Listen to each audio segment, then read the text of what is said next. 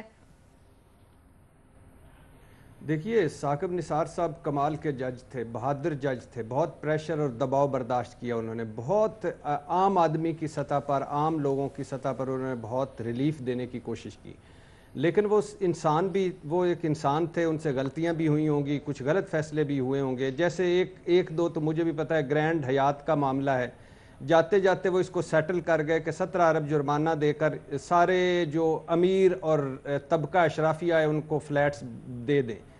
حالانکہ اسلام آباد high court اس کے اگینسٹ فیصلہ دیا تھا, ماسٹر پلان کی یہ اسلام آباد کی خلاف ورزی تھی, 28 بے ضابطگیاں تھی اس میں, ہوٹل کی جگہ فلیٹس اور شاپنگ پلازا بن گئے تھے, اور ایسی جگہ پر جہاں diplomatic area, FBR, parliament, supreme court اور وزارت خارجہ, یعنی وہ بالکل ایسے کہ کوئی اپنے اس فلیٹ سے وہ کوئی بھی کچھ کر سکتا ہے. اور اسی اب CDA گو کہ اس کی اپیل میں گئی ہے. اور اسی طرح میلوڈی میں ارجنٹائنا پارک ہے, وہ انہوں نے اسپتال کو دے دیا, پہلے ہی ادھر پارک کم تھے. تو یہ 2-4 ہیں, یہ ٹھیک ہے. اسی طرح کے 2-4 اور کیسز بھی ہو سکتے ہیں. اور اپیل, ہر بندے کا حق ہوتا ہے جانا اپیل کرنا. لیکن کچھ ادھر ہے کہ ہم کچھ لوگوں نے رکے ہوئے تھے کہ جب ثاقب نثار صاحب ذرا ریٹائر ہوں تو پھر جائیں اپیلوں میں. اور کچھ ہمارا مائنڈ سیٹ بھی ہوتا ہے کہ جانے والوں کے کیڑے نکالیں, آنے والوں کو سلامیاں ٹھوکیں. تو وہ انہوں نے اچھے فیصلے کیے, مجموعی طور پر وہ بہت اچھے فیصلے کیے. انہوں نے بہت دبنگ جج تھے, بہادر جج تھے, پریشر برداشت کیا, مافیاز کے خلاف لڑے, اور وہ کام جو کسی اور کو کرنے تھے وہ انہوں نے کیے. تو اوورآل اب یہ دیکھ لیں, اسکولوں کی فیس ہے, اب یہ اپیل میں جائیں گے تو کیا یہ سچے ہوں گے؟ انہوں نے کتنی فیسیں, کیا تباہی مچائی ہوئی ہے. جعلی بینک اکاؤنٹ سے یہ اپیلوں میں جائیں, ان کا حق ہے, لیکن کیا یہ غلط فیصلہ انہوں نے کیا ہے؟ ٹھیک کیا ہے. تو اب اپیلوں میں جانا حق ہے, لیکن اوورآل یہ نہیں لگتا کہ عدم اعتماد کا اظہار ہے. زیادہ تر اقدامات درست سے ان کے نہیں کا آپشن آپ لے رہے ہیں, لیکن آپ سمجھتے ہیں کہ کچھ ایسے کیسز تھے جن میں ہو سکتی ہیں اپیلیں دائر.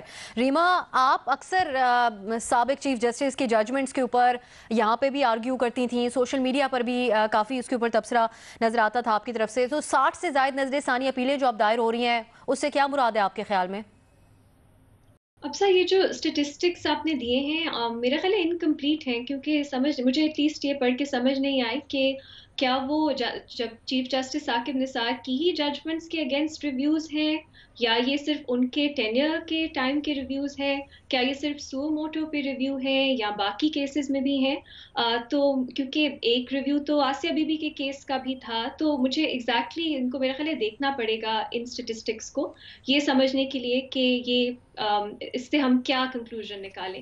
کیونکہ جو ریویو ہے وہ ججمنٹ کے 30 دن کے بعد فائل ہونا ہوتا ہے, تو یہ ریسنٹ ہی ہوں گے. تو میرا نہیں خیال ایسے ہوگا کہ لوگ کئی مہینے انتظار کر رہے تھے کہ جب chief justice Saqib Nisar retire ہوں تب وہ ریویو فائل کریں. لیکن یہ اسٹیٹسٹکس کے علاوہ میرا خیال ہے جو باتیں کی جا رہی ہیں, جو لکھا جا رہا ہے, جو تبصرہ ہو رہا ہے کنٹیمپٹ کے خوف کے بغیر اب چیف جسٹس ثاقب نثار کی ریٹائرمنٹ کے بعد, وہ یہی دکھاتا ہے کہ کتنا فکل ہے, کتنا شارٹ ٹرم ہوتا ہے. وہ جو ایک ان کا رتبہ تھا, ایک ان کی عزت تھی, میرا خیال ہے بھٹی صاحب کے علاوہ بہت کم فینز ان کے ہیں جو رہ گئے ہیں اب, اور لیگلی جورسپروڈینشلی ان پہ بہت تنقید ہو رہی ہے.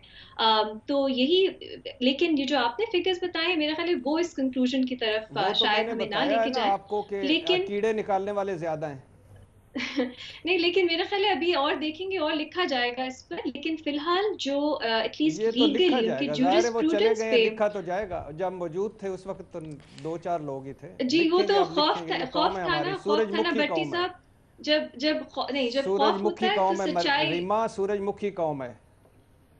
جب خوف ہوتا اچھا ہے کنٹمپٹ کا یا اور برائے اس طرح مہربانی، کی برائے ریپرائزلز کا. مہربانی اگر آپ تنقید کرتی ہیں تو مجھے فین بریکٹ میں نہ رکھیں. میں فین نہیں ہوں ان کا، میں ان کے ایک جو میں سچ سمجھتا ہوں وہ کہہ رہا ہوں.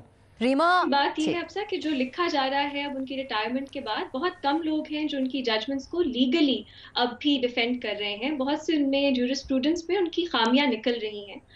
تو میرا خیال ہے یہ جو ایک اعتماد کی آپ بات کری ہیں وہ اور فیکٹر سے ہمیں زیادہ نظر آتا ہے، لیکن اس صرف اسٹیٹسٹک سے شاید وہ کنکلوژن ہم نہ لے سکیں. صحیح، آپ سمجھتے ہیں کہ اس کے اوپر بھی تفصیل آنے کی ضرورت ہے. حسن صاحب آپ کے خیال میں، اس طرح ریما بتا رہی ہیں کہ ویسے تو 30 دن کے اندر دائر کرنی ہوتی ہے نظر ثانی اپیل، تو اب جو اپیلیں دائر ہو رہی ہیں وہ کس طرف اشارہ کرتے ہیں؟ میں فین ہوں ان کا، میاں ثاقب نثار کا، پیریڈ. اس کی وجہ ہے کہ ایک قانون دان اس کو اور طریقے سے دیکھتا ہے، ایک سادہ میری طرح کا انسان اس کو اور طریقے سے دیکھتا ہے. انما الاعمال بالنیات. مجھے درد دل والے وہ انسان لگے، میرے لیے وہی کافی ہے. ریما جب دیکھیں گی تو ظاہر ہے وہ قانون دان ہے، بابر ستار صاحب دیکھیں گے وہ اور طریقے سے دیکھیں گے. So that is not an issue. یہ میرے پہ آپ، یہ اب تہمت ہے تو مجھ پہ لگا دیں، الزام ہے مجھ پہ لگا دیں، آئی ایکسیپٹ اٹ. میں ان کا فین ہوں. ایک بات. دوسری، بابر ستار صاحب نے بات سمجھا دی، بھٹی صاحب نے ہائت ریجنسی، میلڈی وغیرہ کی مثالیں دے کے بات سمجھا دی آپ کو. تو مجھ سے کیا چاہیے اب آپ کو؟ ٹھیک ہے، 2 لائرز نے آپ کو بتا دیا. بھٹی صاحب نے پوری تاریخ کو نہیں تو کافی ساری بیان کر دی ڈفرینٹ مثالیں دے کے. آخری بات ٹھیک ہے. جو میں کرنا چاہ رہا ہوں جو بھٹی صاحب نے کی ہے، وہ شیر شاہ سوری کا کال ہے، نہیں وہ سن لیں. یہ ہم لوگوں کے لیے ہے کہ ہر جانے والے کو برا بھلا کہتے ہیں، ہر آنے والے کی خوشامد کرنے والے لوگ ہیں. یہ بھٹی صاحب نے وہی بات کی، لیکن میں ایگزیکٹلی آئی ایم کوٹنگ ہم. تو یہ جو سورج مکھی کا بھائی، یہ اتنے بڑے آدمی کا ہمارے بارے میں صدیوں پہلے یہ تجزیہ ہے جو آج تک 100% بدقسمتی سے درست ہے. صحیح. ٹھیک ہے، نہیں، ایک آپشن آپ بھی لے رہے ہیں. مجھے اگر آپ موقع دیں، میں جی آپ دو ایڈ کر باتیں. لیں. ججز جو ہیں وہ الیکٹڈ نہیں ہوتے، وہ جو فیصلے لکھتے ہیں وہ پبلک کی امانت ہے، اور اس کے اوپر انالیسس ضروری ہے، کیونکہ ایک ڈائیلاگ ہوتا ہے ایکڈیمیا کے درمیان، بار کے درمیان اور بینچ کے درمیان، اور اس سے لا ریفارم ہوتی ہے اور اس سے لا ایوالو ہوتی ہے ملکوں کی، کامن لا جس طرح کا ہمارا سسٹم ہے. تو جب فیصلے کرتے ہیں تو یہ ذمہ داری ہے وکلاء کی بھی اور اکیڈمی کی بھی کہ وہ پروجیکٹ کر سکے کہ اس میں کوئی خامی تو نہیں رہ گئی. کیونکہ ججوں نے الیکشن تو نہیں لڑنے، انہوں نے فیورٹ نہیں بننا کسی کا، انہوں نے فیصلے. اور یہ پھر ایک دوسری بحث ہے کہ کیا فیصلے آپ نے قانون کے مطابق دینے ہیں یا اپنے کانشنس اور اس کے لحاظ سے جو آپ کو لگتا ہے انصاف قانون کے مطابق کیا جائے گا یا اپنے خیالات کے لحاظ سے کیا جائے گا. کیونکہ اگر اپنے خیالات کے لحاظ سے کیا جائے گا تو پھر ہر چیف جسٹس کے دور میں ان کے خیالات کے لحاظ سے انصاف ہوگا، اس میں کنسسٹنسی نہیں رہے گی. سو عام حالات میں تو حسن صاحب کی بات بالکل بجا کے چڑھتے پورج، جو ہم کہتے ہیں چڑھتے سورج والی بات، لیکن جوڈیشری کا معاملہ تھوڑا سا ڈیفرنٹ ہے. جورسپروڈنس جو ایوالو ہوتی ہے اس کا کرٹیسزم ضروری ہے رول آف لا کی ایوولوشن کے لیے. صحیح. تبصرہ آپ کے خیال میں اس کا حق رکھتے ہیں نہیں، میں نے قانون دان ان تو فیصلوں؟ تصحیح کی ہے بھٹی صاحب کی، میرا وہ ایشو نہیں ہے. میں نے کورٹ ہے جس کی طرف متوجہ کیا ہے.